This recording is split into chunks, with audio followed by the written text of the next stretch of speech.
Good afternoon. I'm Jessica Heinrich, and today I'm going to demonstrate and discuss sifting technique. There are 4 important things to do before you start anything else in the kitchen. One is to ensure that you have a clean cooking surface and utensils.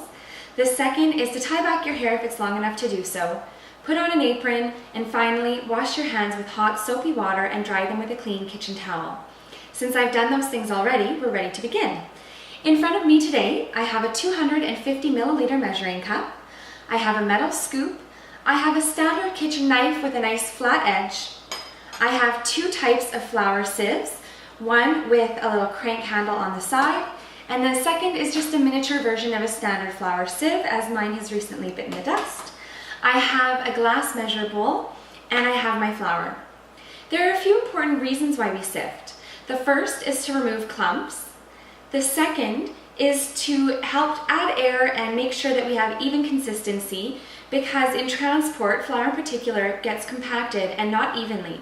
So if you just scoop right in, you can get to 20 to 25% more flour than you needed. And as you know, in baking, precision is incredibly important and can have a significant impact on your finished product. So by sifting, we're adding air, we're evening it out, getting an accurate measure, and it also makes your cakes and things much lighter and airier, which is a good thing.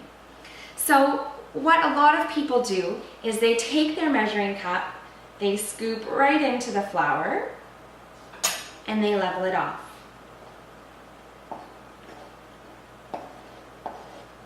There are a few problems with this. One is that, as I've already mentioned, we're not adding air, so this is a very compacted version of the measure. Secondly, in terms of cross-contamination and kitchen safety, I like to have something that's dedicated to my flour so that no matter what else I use in this measuring cup today, all of those things will be going into today's recipe. But my metal scoop is the only thing that goes into my flour, helping to ensure that I don't have any cross-contamination with my household ingredients. So, just to demonstrate, I've got my 250 mils, and I'm going to use the larger sieve. It's my favorite. So, we put the flour into there,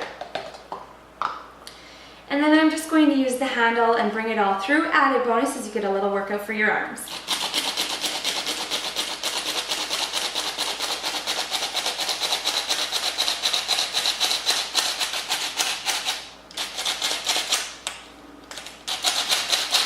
One of the things I like about this sieve is that it's got a 3-layer system. So although the holes are slightly larger than a standard flour sieve, it's going through this process 3 times, so it does a really good job.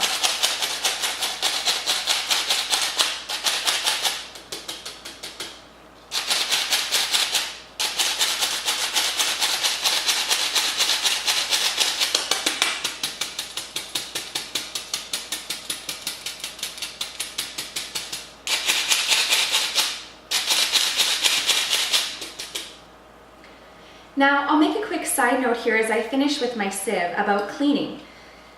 I know it's our temptation to keep things so sanitary in a kitchen that everything goes through hot soapy water. But one of the reasons that we keep a flour sieve strictly for our flour is so that we don't have to wash it in a technical sense.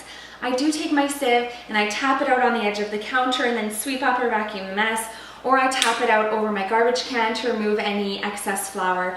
But I don't wash it with soapy water because the water will catch in the very small holes in a sieve and you'll end up having rust. We don't want rust in the food, and it also means that your sieve will be less effective because you won't have these nice holes. You'll have pockets where nothing can get through. So I'll put those aside.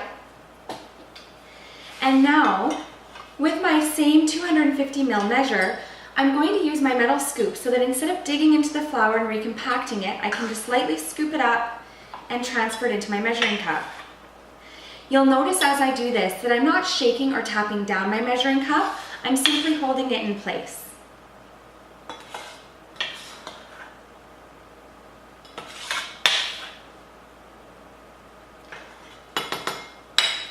Then I'm going to use the flat back edge of my knife to level it off.